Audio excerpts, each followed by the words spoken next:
name is Fran Drescher. I'm a cancer survivor. I feel like I got famous, I got cancer, and I lived to talk about it.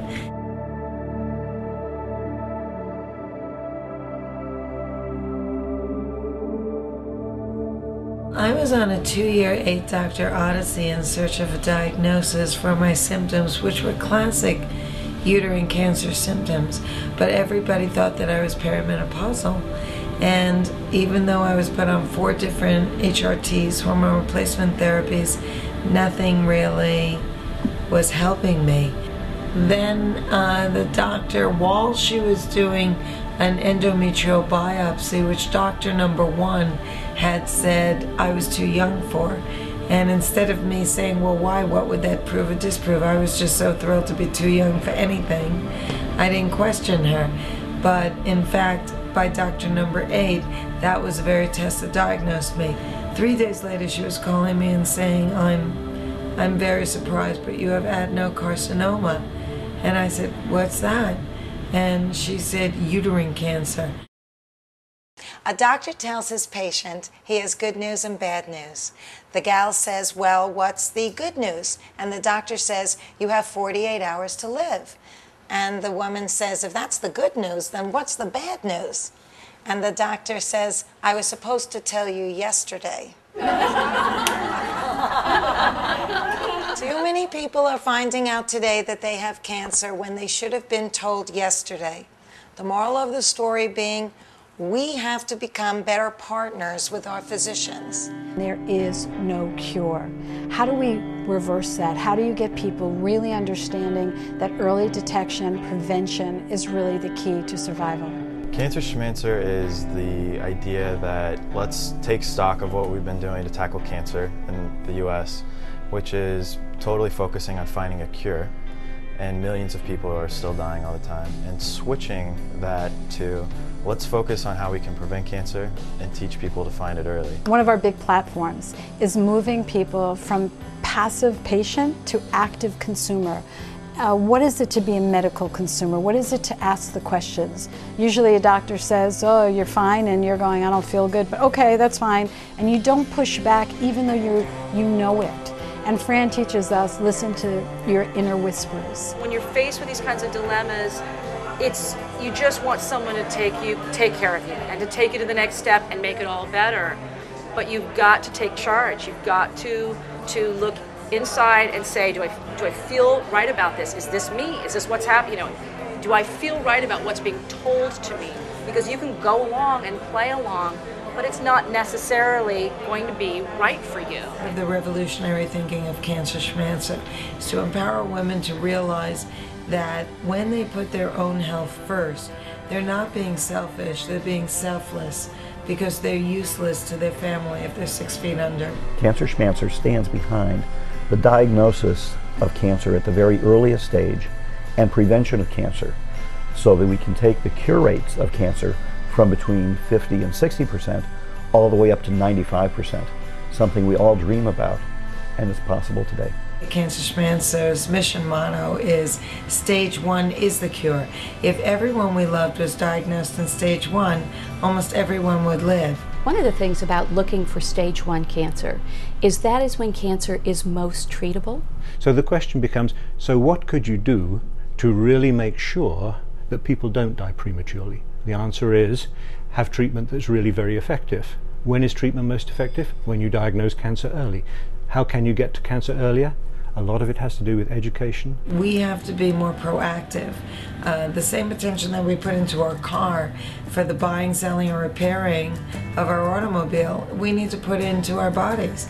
I don't give anyone power of attorney over my money, so why should I do it over my body? I shouldn't, and neither should you. When I found out I had my cancer, it was at the 4th stage already, and I don't want anybody to be shocked like that. So I think anything that women and men can do to support what Fran is spearheading with Cancer Schmancer will benefit everyone. Nearly 80,000 American women are newly diagnosed each year, with approximately 29,000 deaths from these cancers annually in the U.S. Fran's incredible contributions to saving women from uterine cancer by education and early detection is a tribute to her character.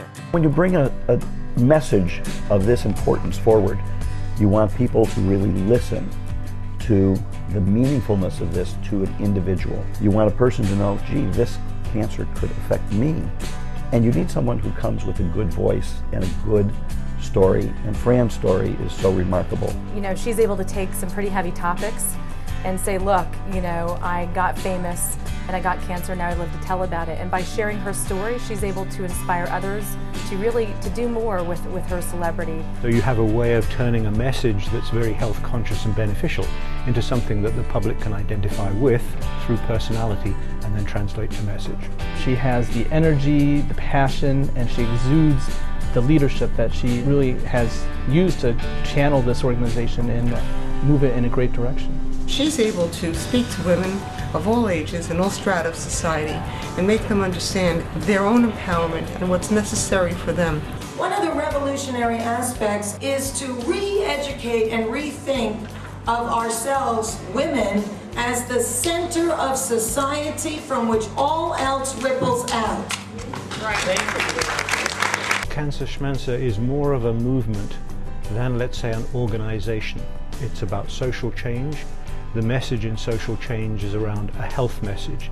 There is a strong theme of healthy women, healthy mothers give rise to healthy families. Healthy families have healthy children. Clearly, it's about mobilizing women both at the grassroots and also, you know, not just locally and at the state level, but nationally and potentially globally. Her appeal is universal, and her sweetness and her decency and her intelligence are widely appealed all throughout the world. We really do believe that given her profile and the fact that people recognize and listen to her, then the depth of the message is there as well. So I think there's a real opportunity to affect change.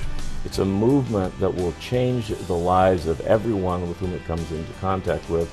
And moreover, it's a movement because what it's already begun to yield isn't just improvement in the lives of a handful of people, but true, fundamental, transformational change. One of the most innovative things that we've done here in the last year or so involved the creation of what are known as Fran vans.